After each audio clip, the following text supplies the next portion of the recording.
Hey guys, आज का जो हमारा टॉपिक है वो है डॉलर अंडरस्कोर रिक्वेस्ट। लास्ट हमने देखा था dollar underscore post.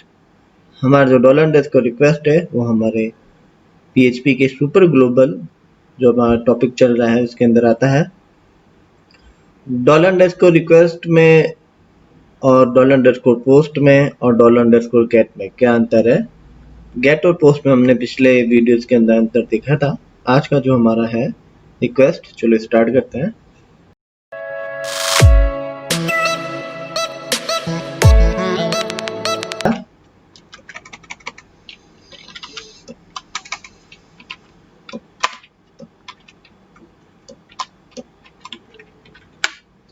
And we will output it.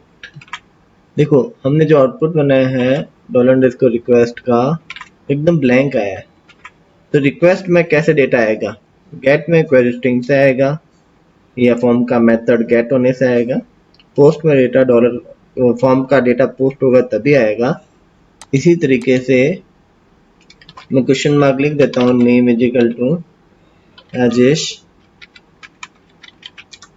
Wow, आ गया। तो इसमें ये गेट जैसा है? नो। आप गेट डॉलर अंडरस्कोर रिक्वेस्ट जो है वो दोनों का काम कर सकता है। आप गेट की जगह भी लिख सकते हो, पोस्ट की जगह भी लिख सकते हो। मतलब आपका जब डेटा गेट से आ रहा है क्वेरी स्ट्रिंग से तब भी रिक्वेस्ट उसको उठा लेगा। जब आपका डेटा फॉर्म से आ रहा है एज ए पोस्ट से, फॉर्म का मेथड जब पोस्ट होगा तब भी जो रिक्वेस्ट है वो डेटा को उठा लेगा। तो दोनों में अंतर क्या है?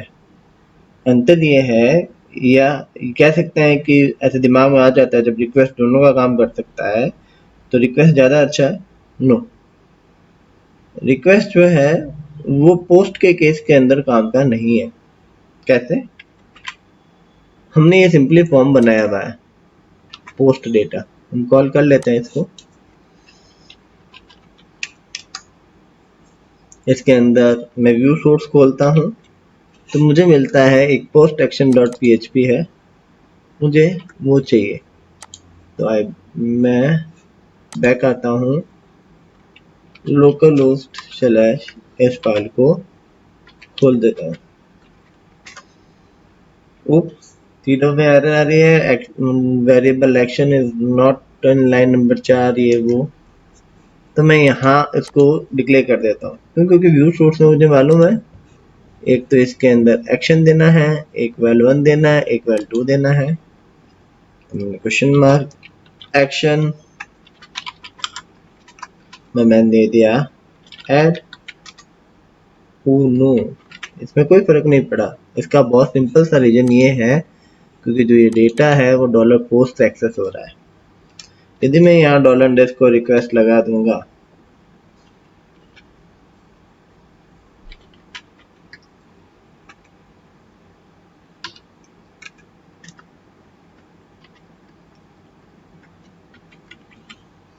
तो ये एरर सॉल्व हो जाएगी।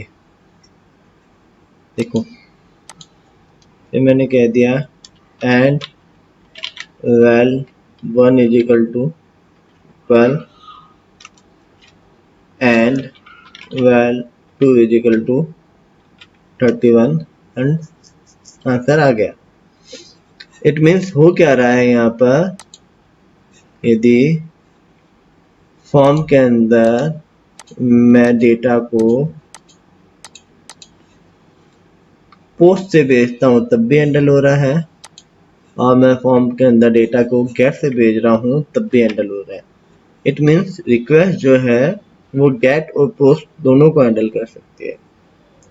ये तो हुए इसके फायदे। लॉस क्या है? सिक्योरिटी।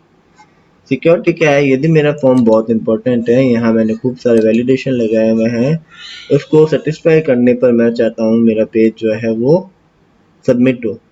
पर मैंने क्या किया, व्यू सोर्स देखा और एक्शन पेज को ढूंढ लिया और वहाँ किस नाम के हमें टेक्स्ट बॉक्स भेजने हैं उस नाम के, जैसे मैंने यहाँ किया वैसे कर दिया।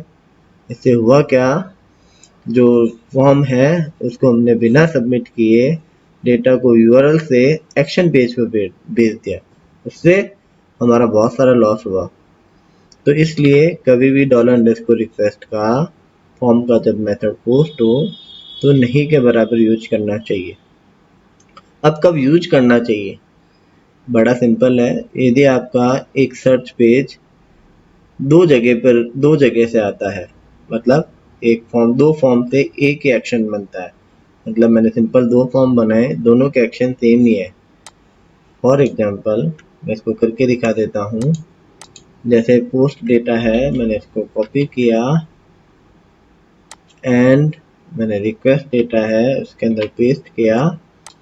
इसमें मैंने फॉर्म का मेथड गेट रख दिया और एक्शन एक ही है, वो है पोस्ट डेटा, है ना, पोस्ट एक्शन सिंपली। तो अब हम इस पेज को रिफ्रेश करते हैं। इस पेज को नहीं, कहाँ गया हमारा रिक्वेस्ट वाला, नहीं मिल रहा, तो हम यहाँ लिख देते हैं रिक्वेस्ट। हमारा एक फॉर्म है जो गेट मेथड से डेटा लेके जा रहा है।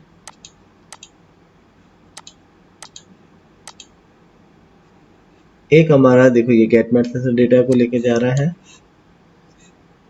और एक हमारा ये वाला पेज है जो फॉर्म को पोस्ट दे, मतलब यहाँ यूआरएल में आ नहीं रहा है, मतलब फॉर्म को पोस्ट लेके जा रहा है।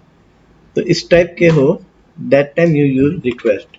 कि आपको कभी ऐसा लगता है कि गेट से डेटा को एक्सेस करना है, कभी लगता है पोस्ट से एक्सेस से करना है, तो दोनों में जब एक एक्शन पेज पर जब दोनों से डेटा आ रहा हो तो आप रिक्वेस्ट का यूज कर सकते हैं। एक और प्रॉब्लम होती है, यदि हम रिक्वेस्ट यूज करते हैं और दो अलग अलग जगह से फॉर्म आते हैं, दोनों के अंदर यदि सेम नाम की आएगी तो नेचुरल सी बात है वो ओवरराइट हो जाएगी। तो हमें एक फॉर्म में जो सेम डेटा, मतलब एक ही पेज में दो फॉर्म है और दोनों के अंदर अलग अलग मेथड है, और यदि मैं उसको रिक्वेस्ट हैंडल कर रहा हूँ तो हमारी जो कीज है वो भी ओवरराइट हो जाएगी। तो कोशिश करो जहाँ गेट है वहाँ गेट ही यूज करो, जहाँ पोस्ट है वहाँ पोस्ट ही यूज करो।